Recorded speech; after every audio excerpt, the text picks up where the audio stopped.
Buenas tardes.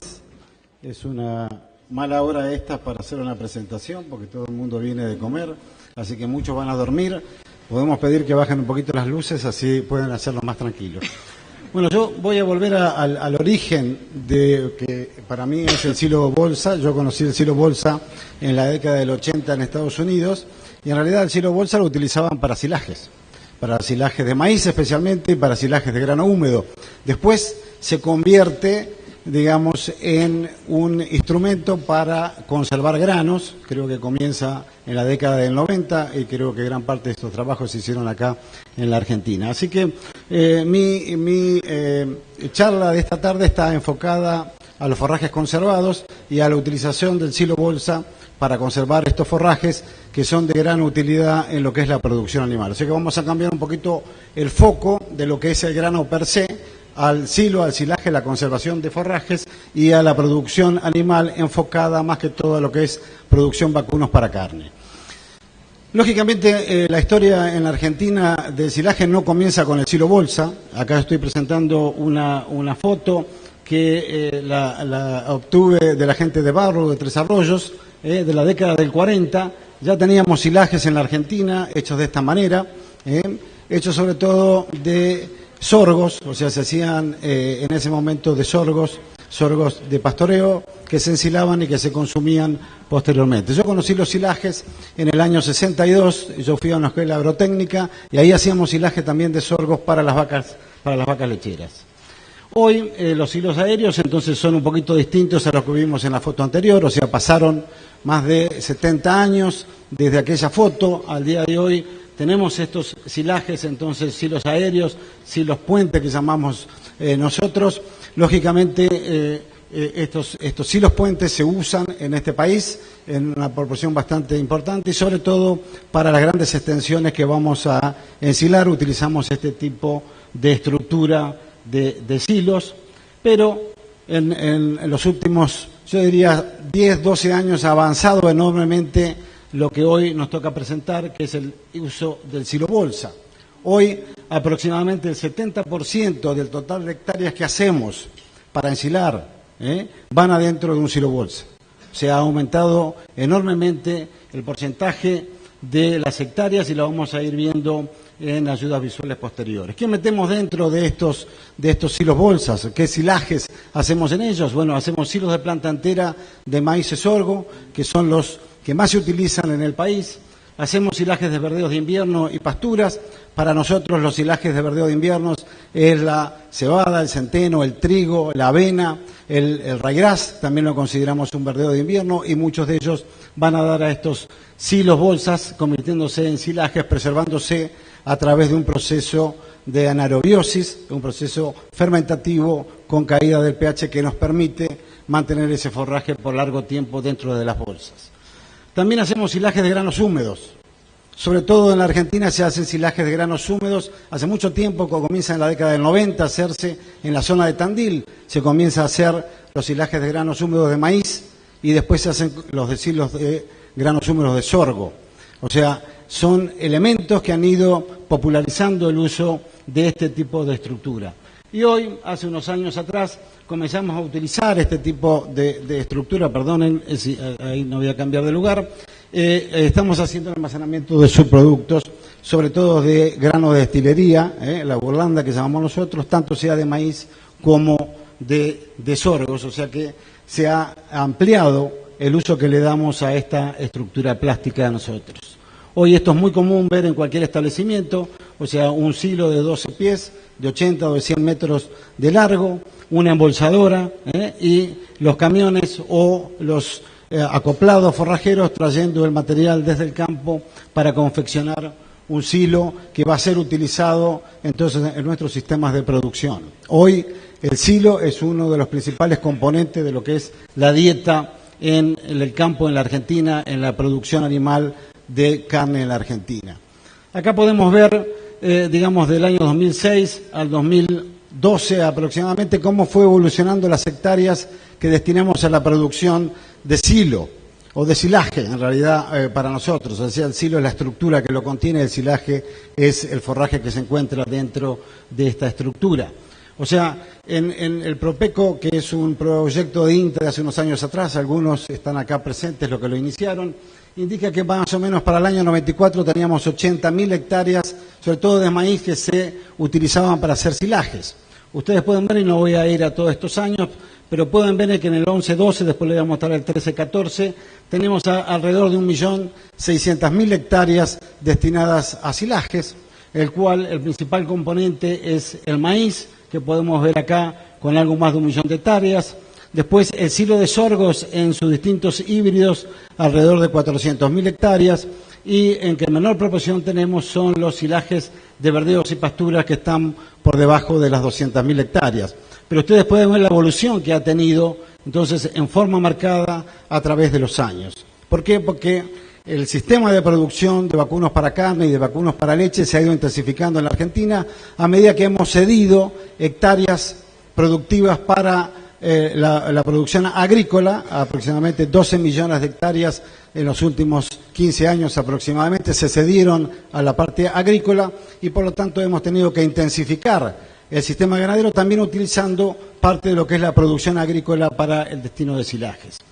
Acá lo que pueden ver ustedes en las barras rojas y las barras celestes es el destino que tienen. En general es carne y leche, pero tenemos más destino para carne que para leche, ¿sí? O sea, lógicamente de mayor cantidad de cabezas de ganado para carne, alrededor de 50 millones, que para leche, que son alrededor de 2.200.000. Y acá lo que tenemos expuestos es cómo fue evolucionando el uso del silo bolsa, acá en toneladas totales, de 38% al año 10-11, a la cosecha 10-11 aproximadamente el 77% de los silajes se hacían con silo bolsa. En esta otra ayuda visual presento la información de la CAF, que es la Cámara Argentina de Contratistas Forrajeros, o sea, la información aproximadamente, ellos tienen 260 empresas y ahí tomé la información.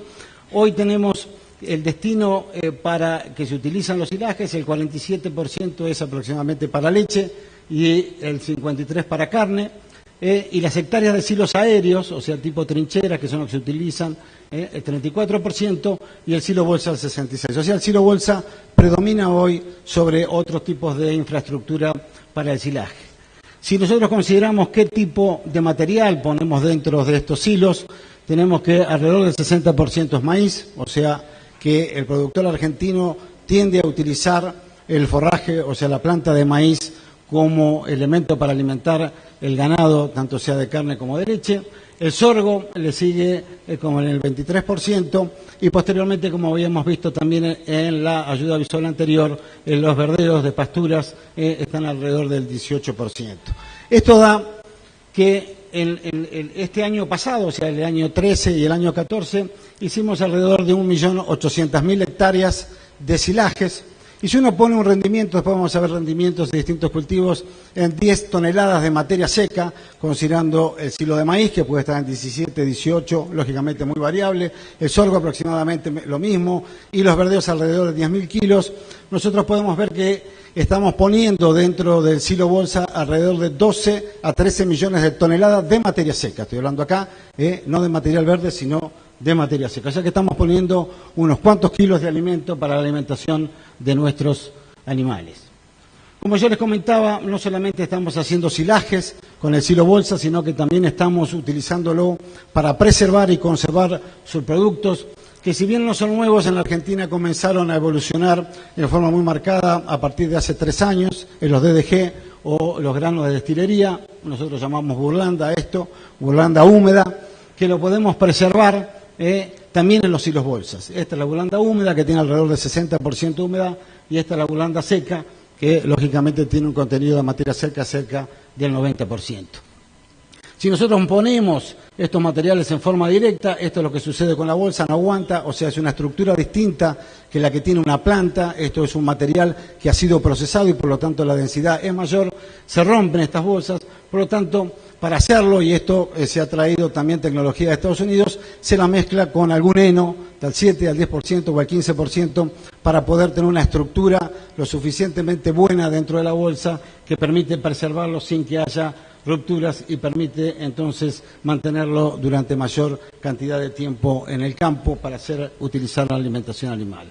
El grano húmedo hoy se comenzó aproximadamente en la década del 90, como yo les comentaba, sobre todo para el ganado lechero.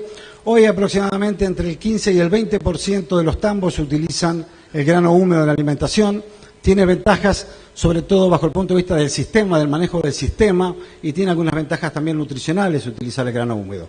Como comenté, los principales granos húmedos que hacemos en Argentina es el grano de maíz y el grano de sorgo, y hay algo de granos de invierno, o sea, de cebada, de trigo, algo de eso también se hace, pero en una cantidad relativamente baja.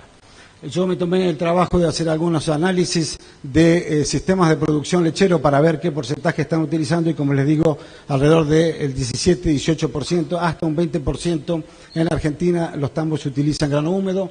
En el caso de las vacas de cría, la vaca, digamos, todo lo que sea producción de carne, el porcentaje de utilización es menor, se utiliza así en el caso del feedlot. ¿Por qué utilizamos silajes? O sea, evidentemente esto tiene una ventaja bajo el punto de vista económico. O sea, uno sabe que las tecnologías en general se adoptan en función del impacto económico que tienen dentro del sistema de producción. Si nosotros tomamos la Argentina, lo más económico que tenemos por kilo de materia seca, y no miremos cuánto vale el kilo de materia seca, porque esto cambia. La Argentina, desgraciadamente, no es otros países que tienen estabilidad económica, sino que tenemos inflación y, por lo tanto, los valores, en este caso, los quiero expresar bajo el punto de vista relativo. Lo más barato que tenemos nosotros bajo el punto de vista de la producción, kilos de materia seca, o el valor del kilo de materia seca, es la pastura o los forrajes, en consumo directo, o sea, en pastoreo. Pero si ustedes miran acá a la izquierda de esta gráfica, inmediatamente después de las pasturas tenemos los silos de maíz y silos de sorgo. ¿Y por qué es barato? Porque tenemos una gran producción, que se lo voy a mostrar, que está en el orden de los 18 mil kilos de materia seca por hectárea. Eso, por lo tanto, diluye el costo por kilo de alimento que podemos producir. Si ustedes miran, en cambio, lo que es el silo de pradera, bueno, ya estamos bajando de esos 15, 17, 18 mil kilos a 10.000 o algo menos de tonelaje por hectárea, y por ende el costo unitario que tenemos por kilo de materia seca producido aumenta, pero dentro de determinado sistema ajusta bien para la alimentación, y por lo tanto tenemos un 18% de los silos que se hacen con silo de praderas o verdeos. Los rollos son mucho más caros por kilo de materia seca, y por ende es que ha evolucionado en forma muy marcada lo que es el silaje. Lógicamente, también podemos tener rollos de calidad si lo hacemos de alfalfa, o lo hacemos en lugares donde nos permiten, digamos, la cosecha del material en el momento adecuado, o sea, en el estado fenológico adecuado, que no se da en toda la Argentina, pese a que tenemos un clima templado. Si vamos a Santa Fe, si vamos a Córdoba, nosotros podemos cosechar pasturas en estado fenológico vegetativo. Si vamos a la zona de Balcarce o todo lo que es Cuenca del Salado, gran parte de la provincia de Buenos Aires, tenemos que esperar bastante, noviembre o diciembre o a veces más, para poder tener las condiciones ambientales adecuadas para hacer un heno, o sea, que se seque, y por ende estamos entonces enrollando en general, haciendo heno, enrollo, con una baja calidad. Y por ende, entonces los costos que tenemos son altos, y si lo pusiéramos a esto bajo el punto de vista de kilogramos de materia seca digestible, lógicamente estos costos serían mucho mayores para los henos que para los silajes, que podemos preservarlos con buena calidad. Estas son las condiciones que tenemos de producción de forraje en la Argentina. Eso es un clima templado, con caídas de producción en invierno, con altas producciones. El 60-70% de la producción se genera en primavera, en verano decae por las condiciones ambientales, y en otoño, fines de verano, otoño, nuevamente tenemos un pico de producción. Y por ende, en estos sitios es donde ajusta todo lo que tiene que ver con la suplementación.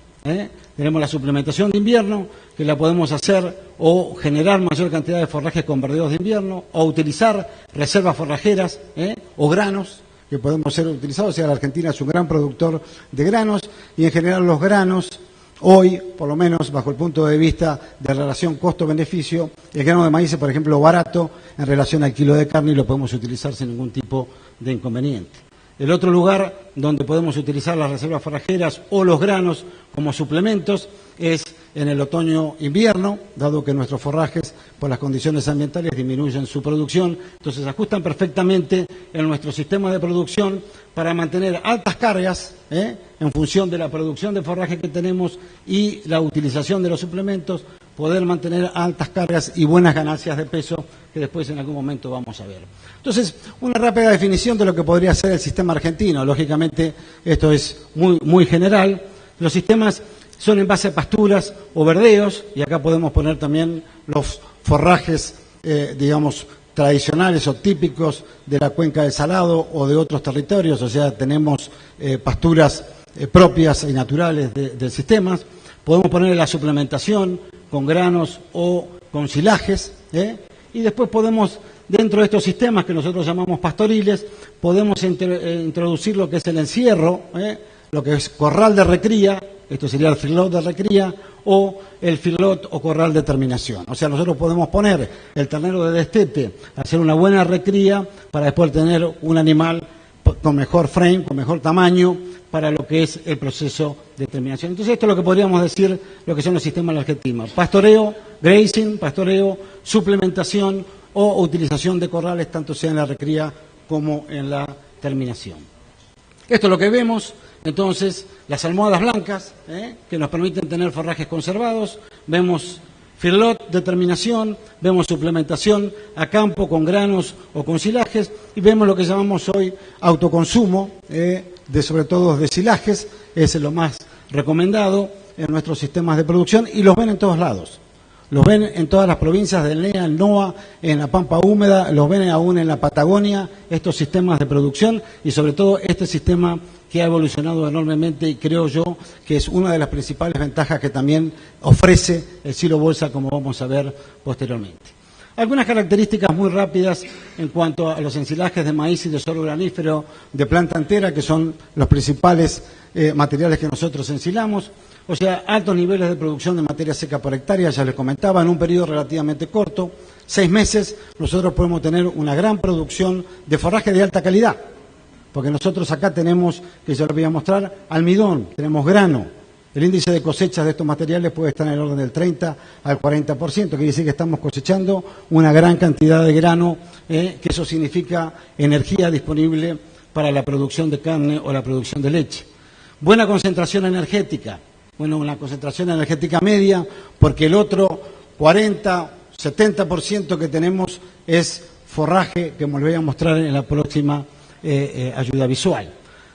En general, el problema que tenemos con los silajes y con estas plantas que son C4, o sea, son plantas subtropicales, tropicales, el maíz y el sorgo, son plantas que crecen muy rápidamente y por crecer diluyen el contenido proteico. O sea, cuanto más cantidad de kilos de materia seca cosechamos, menos proteínas tenemos, entonces tenemos bajo contenido de proteínas. Pero la otra ventaja que tienen es que cuando las suministramos aún solas, tanto sea en un feedlot o en una situación de manejo a campo, no tenemos riesgos de acidosis porque tienen un porcentaje de forraje lo suficientemente importante y de tamaño de partícula adecuado como para no generar este tipo de problemas. Y podemos hacer una cosecha más temprana que si estamos esperando el grano para cosecharlo. Esto es lo que tenemos cuando hablamos bajo el punto de vista nutricional, o sea, ¿qué es el silaje de maíz o de sorgo? Es un grano que podemos tener el 30 o el 50% de la planta como grano, con una gran digestibilidad, entre el 85 y el 95%. Sobre todo acá si utilizamos los procesadores de grano, eso es fundamental. Hoy tenemos máquinas que lo hacen, el grain cracker en general, tanto sea para el maíz como para el sorgo. Y la otra porción es la fibrosa, que es la menos digestible, que podemos entrar en el orden del 50 al 70%, con una degradabilidad, esto no es una digestibilidad, sino que es degradabilidad a nivel de rumen entre el 47 y el 55. Lo que nosotros buscamos es que haya mayor cantidad de grano, tanto sea en el maíz como en el sorgo que tenemos acá a la derecha. Lógicamente acá tenemos una espiga, que es el maíz, y acá tenemos una panoja, que es el grano de sorgo que podemos utilizar. Tenemos enorme cantidad de híbridos de sorgos que podemos estar utilizando. Nosotros, en general, en el caso mío, yo recomiendo el sorgo granífero, que tiene buena producción y tiene buena cantidad de energía por la cantidad de grano que tenemos. Estos son promedios de concursos que se hacen anualmente, o sea, no son trabajos experimentales, sino que son productores que llegan y participan de esos concursos En general estos se hacen en Manfredi, algunos de ellos, y tomé el promedio, no tomé aquellos que ganan el concurso, sino el promedio, tanto sea de maíz, sorgo granífero o sorgo forrajero. Bueno, ustedes pueden ver la concentración energética de alrededor de 2.6 para el caso del maíz y algo menos para el sorgo. El sorgo granífero siempre tiene algo más que el sorgo forrajero, y si esto lo procesamos, o sea, si a este sorgo nosotros lo procesamos el grano, que hacemos disponible el almidón que tiene ese grano, que muchas veces queda sin romperse cuando lo consumen entero los animales, podemos estar casi igual que la concentración energética que tiene el maíz. Si alguno tiene más energía metabolizable, tiene más digestibilidad, acá estamos en el orden del 70-72% de digestibilidad, que son iguales a los mejores silos europeos, y en el caso de los sorgos podemos estar algo más abajo, 67-66% de digestibilidad. O sea, es un alimento de mediana a bueno en cuanto a la concentración energética que tiene. Para que tengan una idea, el maíz grano tiene el 3.3 megacalorías, alrededor del 90% de digestibilidad. Y lo utilizamos por lo que yo les comentaba anteriormente. Si nosotros miramos distintos trabajos en distintas áreas geográficas, acá no estamos tomando solamente provincia de Buenos Aires, estamos tomando Córdoba, estamos tomando Santa Fe y otros. Estamos en sorgos, podemos estar alrededor de 16.000 kilos de producción de materia seca, y en maíces también alrededor de 17-18.000 kilos de materia seca. Esto es en secano. Nosotros también tenemos ahora producción de maíz para silaje en la cuenca del Río Negro, o sea, en el sur, en Viedma, por ejemplo, y podemos tener producciones de arriba de 25.000 kilos de materia seca. O sea, que esos lugares hoy se están transformando también no solamente en producción hortícola, sino en producción ganadera y sobre todo producción de leche, con una altísima producción de silaje para maíz y también con altísimas producciones de alfalfa, que lógicamente irrigada tiene producciones altísimas, ¿no? Esto es el corn cracker o el grain cracker. Es necesario procesar el grano en el silaje de planta entera para que tengamos una mejor disponibilidad de la energía del almidón, que va a ser importante para todo el proceso de lo que es ganancia de peso y lo que es acumulación de grasa en el caso de los rumiantes. ¿Qué pasa con los silajes de invierno? O sea, los silajes de invierno también vienen creciendo en Argentina, hablamos de un 18% hoy, pero van creciendo en muchos lugares, tanto sea para la producción de carne como para la producción de leche. En la provincia de Buenos Aires, en lo que es el sudoeste, se está utilizando bastante, se está utilizando también en la zona de Santa Fe y zona de Córdoba. Tiene buena calidad nutricional, vamos a ver algunos datos después, tienen buena respuesta animal. Yo después, si tengo tiempo, les voy a mostrar alguna información. En general, estoy haciendo un aspecto más que todo en mi charla descriptivo para que conozcan cómo se usan los silajes. Tiene mayor oportunidad de confección, o sea, tiene una ventana más larga que los que tiene el silo de maíz o el silo de sorgo. Tiene un óptimo ensamblaje en el proceso de rotación y además tiene mayor estabilidad del cultivo, porque los cultivos de invierno, como son estos, tienen en general tal vez mejores condiciones bajo el punto de vista de lluvia para desarrollarse, que a veces los cultivos de verano, que en nuestras zonas pueden ser secos, y como yo les decía, lo hacemos en secano. Entonces podemos tener, ahora con las variaciones climáticas que tenemos, podemos tener veranos bastante secos donde se resiente la producción de maíz, sobre todo en provincia de Buenos Aires. En otros lados están haciendo maíces y sorgos fuera de época. Antes lo sembrábamos en octubre, noviembre, bueno, ahora se siembra fuera de época, que tienen mejores condiciones para la producción, lográndose gran cantidad de biomasa para la producción animal. Estos son algunos datos de Bordenave, de la zona de Bordenave, o sea, estos oeste de la provincia de Buenos Aires. Fíjense, cebada cervecera y cebada forrajera. Hoy hablaron, o ayer hablaron de cebada forrajera, o cervecera, perdón.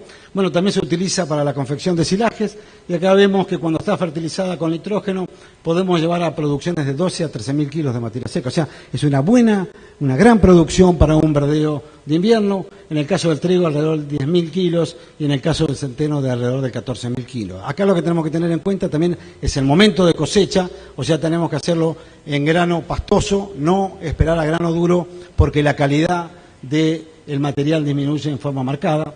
Haciéndolo en estado de grano pastoso, podemos tener en la cebada cervecera alrededor de un 70% de digestibilidad, 66 a 70% de digestibilidad, es una excelente digestibilidad. En el caso del trigo algo menos, 60%, y en el caso del centeno algo menos, alrededor del 52-55%. Cuando uno habla de digestibilidad, por cada unidad de digestibilidad que perdemos del 70%, bajamos la producción 50 gramos aproximadamente de ganancia diaria. O sea, es un punto importante a tener en cuenta cuando estamos haciendo ensilajes de estos verdeos, lo mismo que cuando hacemos ensilajes de sorgo o de maíz. Francisco, llevas 20 minutos. Ya voy 20 minutos. Bueno, tamaño de picado es otro punto a tener en cuenta, sobre todo para la compactación del material. Esto es importante. Cuando nosotros queremos compactar, el tamaño tiene que tener cierta distribución, porque la compactación hace a la calidad del silaje y también hace a todo lo que es el proceso de rumia del animal cuando lo consume, y de esta forma nosotros lo podemos utilizar en un feedlot como parte de la dieta, provocando todas las reacciones en cuanto a la rumia y producción de buffer a nivel ruminal para evitar los problemas de acidosis. Voy a poner un puntito. En la parte de confección y llenado de la bolsa, esto es lo que vemos, esto es un verdeo en la zona de Barro, o sea, en la zona de Tres Arroyos. ¿Cómo se genera esto? Tenemos, lo más importante es la eliminación del oxígeno, y creo que esto es una tecnología embolsada. Con eso digo todo. O sea, cuando uno embolsa algo, lo compacta adecuadamente, que nosotros podemos compactar en materia seca entre 180 y 220 kilos por metro cúbico de esto, eliminamos el oxígeno. Entonces acá vamos a tener un proceso de fermentación adecuado. Hagamos las cosas bien, y en los procesos biológicos tenemos la respiración del material, que es el consumo de oxígeno, que prácticamente en 24 horas se puede consumir, y comenzar rápidamente la fermentación en anaerobiosis, generando dióxido de carbono, permitiendo que haya un crecimiento de las bacterias lácticas y caída y disminución del pH rápidamente. También podemos utilizar inoculantes, tanto sea de bacterias homofermentativas, lácticas, además de las que vienen ya en el forraje per se, para aumentar la velocidad en el proceso de fermentación, o podemos utilizar heterofermentativas, como el caso del Lactobacillus buchneri, que nosotros lo utilizamos para tener mayor estabilidad aeróbica cuando abrimos los hilos, que la próxima ayuda visual está asociado a esto. Esto es lo que va pasando en el silo, en el proceso de respiración. Tenemos entonces que se consume rápidamente el oxígeno, va a caer el pH, nosotros buscamos un pH por debajo de 4, 3,6, 3,7 es adecuado, y que la concentración de láctico, que acá tenemos, aumente rápidamente, porque este es el que va a hacer caer el pH y va a mantener el silo, mientras nosotros no alteremos el ambiente dentro de la bolsa, lo van a mantener en condiciones adecuadas, dado que a pH que estaba nombrando yo de 3,6, 3,7 no hay crecimiento ni de bacterias, ni de levaduras, ni de hongos, o sea, prácticamente ni de bichitos, no hay ningún tipo de crecimiento, y lo podemos preservar mientras no generemos un cambio en la atmósfera interna de ese silaje, que nosotros lo hacemos cuando lo abrimos en el suministro. Cuando lo abrimos vamos a tener un aumento en las levaduras que teníamos ya en este silaje. Con el oxígeno funcionan, y la levadura que hace aumenta rápidamente la temperatura y comienzan los procesos de pérdida que nosotros conocemos como estabilidad aeróbica. Entonces, ¿qué es lo que tenemos que hacer para tener estabilidad aeróbica? ¿Por qué existe esto? Tenemos alta población de levaduras naturales que se mantienen en el silo pese al pH bajo. Las levaduras se desarrollan con el oxígeno durante la confección, y luego, cuando hay dióxido de carbono, permanecen dormidas.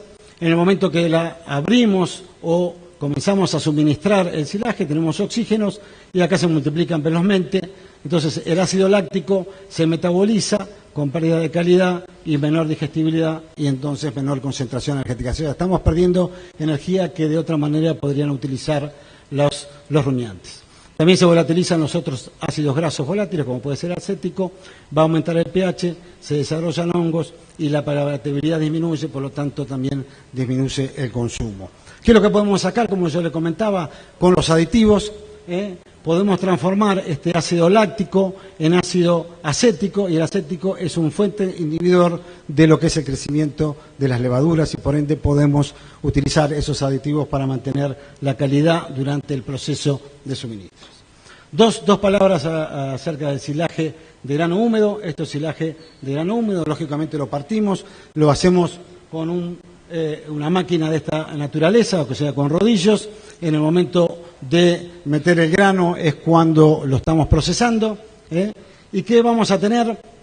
Vamos a lograr este tipo de calidad. De vuelta, no estoy tomando de trabajos experimentales, sino que estoy tomando datos que entraron al laboratorio del INTA Balcarce de productores, de maíz con alrededor del 74% de materia seca, o sea que tiene un 25% de humedad, 26%. Lo ideal es tener arriba de 28%, entre 28 y 30 sería lo ideal para todo el proceso fermentativo y de utilización por parte del rumiante. En los sorgos estamos alrededor del 70%, o sea con el 30% de humedad, y la concentración energética que tenemos es alta, casi la de un maíz común y silvestre, algo menos porque se consumió algo de los hidratos de carbono, 3.2 megacalorías, y en el caso de los sorgos alrededor de 2.9 megacalorías. O sea, son alimentos, silajes de grano húmedo de alta concentración energética. Suministro, esto es lo que vemos en algunos establecimientos, o sea, tenemos pala para suministrar directamente sacando del silo bolsa a los mixers y ahí suministrado a lo que sea, o tenemos el autoconsumo, que esta también es una foto que yo tomé prestada de la gente de Barrow de hace 40 años atrás, o sea, siempre tratamos de hacer el menos trabajo posible y dejamos animales que lo hagan. O sea, el autoconsumo se inventó para eso y sabemos una foto de la década del 40 a una vaquita lechera holando argentino consumiendo un silaje. Lógicamente, esto no lo es lo ideal, pero esto es hace 70 años atrás. Hoy es el autoconsumo, es esto, yo le voy a ir mostrando algo más.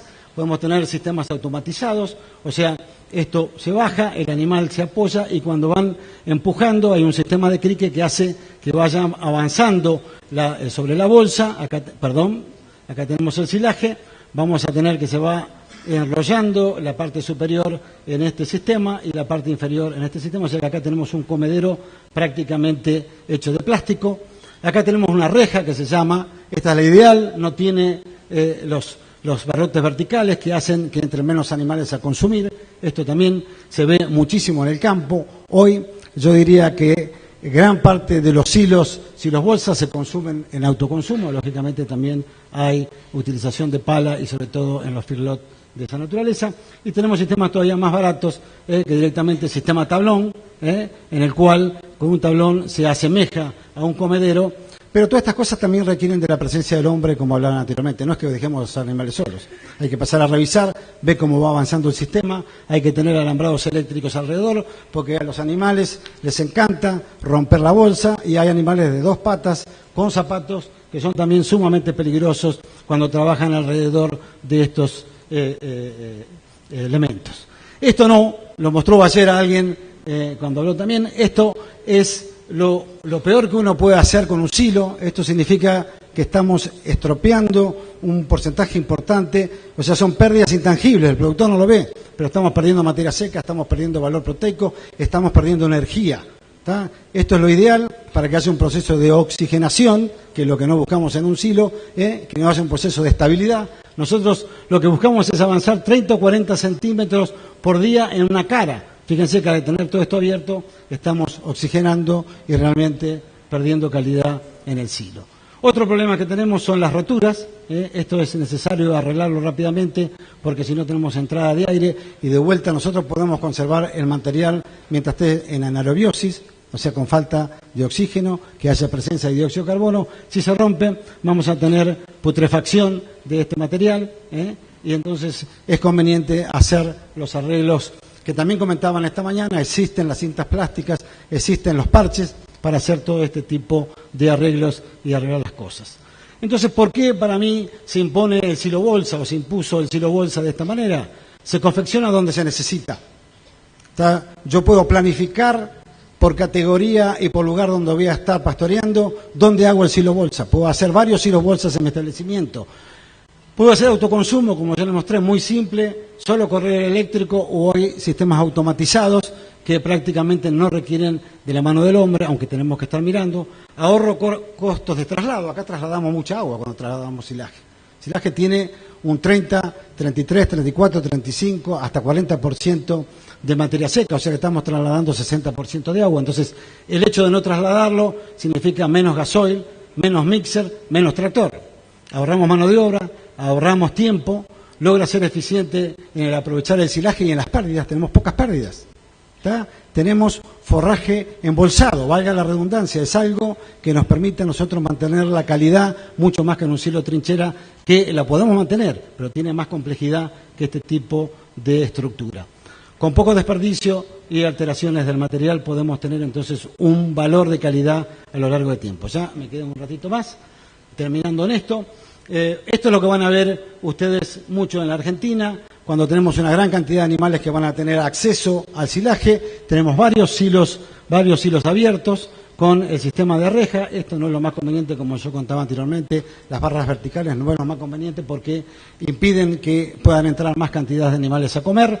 Y no solamente a veces se abren de un solo lado, sino que se abren del otro extremo también cuando tenemos una cantidad importante. Generalmente por cara, si nosotros tenemos abierto el silo entre 12 y 24 horas, que va a depender del sistema de uso, podemos tener alrededor de 60 animales por cara, dependiendo también del tamaño que tengamos. Si estoy en tiempo, dejaría acá. Si tengo 5 minutos más, puedo avanzar un poquitito. Lo único, restamos por ahí una pregunta. Bueno, entonces dejo acá. Simplemente tenía algunas transparencias en cuanto a ganancia de peso. Nosotros podemos estar trabajando con suplementación, simplemente con el silaje de maíz suplementado con proteína, alrededor del kilo 200, kilo 300 de ganancia diaria por animal y por día, en situaciones de feedlot o en situaciones de pastoreo arriba de 900 gramos. Con sorgos podemos tener ganancias de alrededor de 700 a 900 gramos, incorporándole alguna proteína. Ahora, con los rompedores de grano podemos mejorar nuestra performance animal, y con silos de verdeos suplementados o no, dependiendo de la situación, podemos estar en el orden de los 800 hasta el kilo 100. O sea que podemos, digamos, con estos materiales tener altísimas o muy buenas ganancias de peso a lo largo del tiempo. Y también lo podemos utilizar, como les dije, para aumento de carga. Podemos elevar, cuando utilizamos un 40% de la dieta total en un sistema de pastoreo, podemos elevar en un 40% la carga animal con ganancias de vuelta de alrededor de 900 gramos. O sea que cumple perfectamente bien y ajusta perfectamente bien a un sistema de producción de carne intensificado, utilizando el silo bolsa, que lo podemos esparcir en distintos lugares de este establecimiento, y de esa forma, digamos, hacer un mejor uso por parte de los animales de este alimento, que es de altísima calidad. Bueno, muchas gracias por su atención.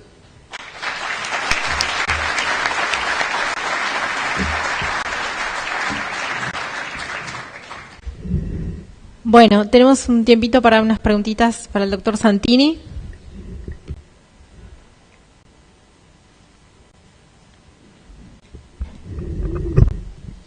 Malina Rich, me vas a hacer una preguntita. No salís. Hola. Sí, ahora sí. Pancho, no, te quería hacer una pregunta. La verdad que me sorprendió el nivel de uso de silobolsa para silaje, no creí que era tan alto.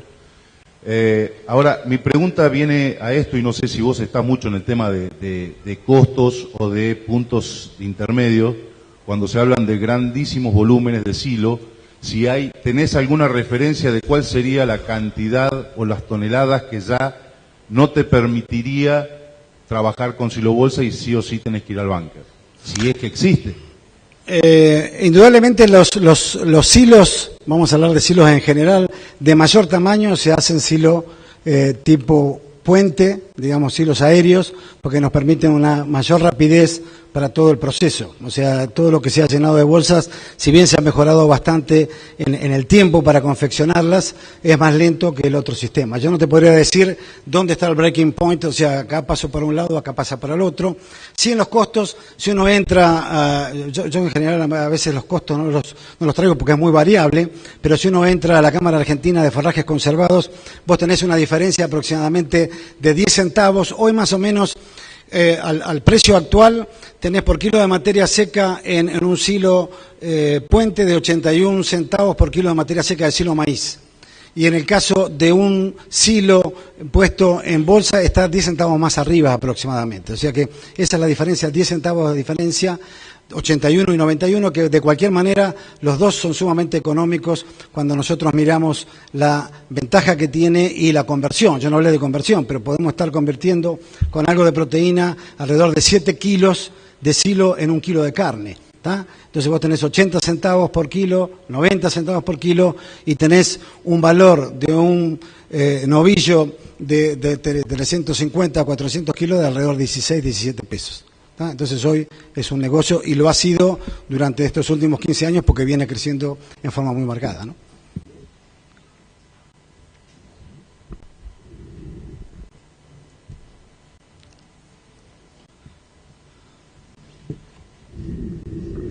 ¿Alguna otra consulta para el doctor Santini? Pancho, aquí, ¿cómo te va? No te veo. Esta punta acá. Ah, sí. Sí. El tema de la burlanda, ¿cómo fue la experiencia que hiciste? Que hablaste de la burlanda, del que rompió la bolsa y todo eso. Que es un tema muy, muy caliente eso y muy necesario, desde luego. Estos, en general... Bolsa, ¿no? Embolsado. Son las bolsas, sí. El problema que tenemos con la burlanda es que no tiene la estructura que tiene cuando nosotros picamos el maíz o el sorgo. Entonces la densidad interna que estamos acumulando es distinta. Si bien tienen el mismo contenido de materia seca, 60% de agua, digamos así, la estructura es diferente. Entonces la presión que ejerce sobre las paredes hace que se rompa la bolsa y lo que se está haciendo es buscando qué porcentaje de heno u otro componente más seco podemos poner dentro de ese material para lograr mantener una estructura y que no se rompa la bolsa, sobre todo en los laterales es donde se rompe. No habrá Estas fotografías son de Estados Unidos, no son de acá.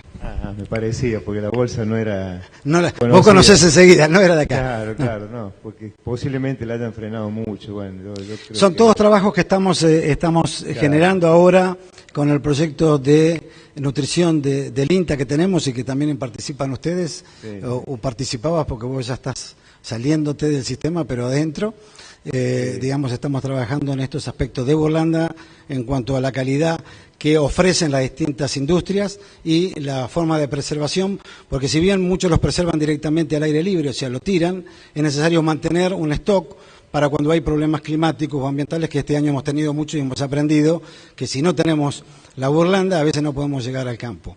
Y la burlanda, sobre todo en el sistema lechero, tiene una ventaja muy interesante que lo consume muy bien y con los alimentos que los mezclamos hacen que el consumo total de las vacas aumenten porque es muy palatable, ¿no? Entonces es un elemento que a futuro va a tener, digamos, un destino en el rumiante interesante y bueno, y sabemos las plantas que se están abriendo en Córdoba, en Santa Fe, en todos lados, en realidad para producir los DDG, los de Cereal Wet Grain serían en este caso, no los Dry Grains. Era porque la bolsa ofrece una oportunidad bastante grande. Sí, sí. Para dosificar eso que decías vos, por eso. Gracias. Acá a la izquierda, siguiendo lo que dijo Cristiano, me gustaría aclarar, acá a la izquierda, a su derecha, perdón. No, se embolsa hace muchos años en la Argentina desde Malta, proveniente de cervecería, también con humedades muy altas, y en Estados Unidos se ha embolsado en bolsas de grano, sin estiramiento. Yo creo que el problema ahí es que la trataron de estirar. Se embolsa usualmente burlanda de maíz sin ningún inconveniente. Sí, hay distintos trabajos hechos y yo he visto también, pero en general cuando no se rompe la bolsa no se ejerce ningún tipo de presión. Lo que tenemos que también es buscar la forma de abaratar costos. O sea, se puede poner menos cantidad de burlanda dentro de la bolsa queda medio chata, en algunos casos hasta hacen, digamos, estructuras de tierra alrededor para poder tener, digamos, mayor diámetro en la bolsa. O sea que hay distintas técnicas que se pueden utilizar para poner mayor cantidad de burlanda dentro de la bolsa, pero una de ellas es la utilización de henos, que mejoran la estructura y se puede meter con presión y de hecho abaratamos costos, ¿no? Bueno, si no hay ninguna consulta más, agradecemos al doctor Santini su disertación y además nos va a presentar al próximo disertante.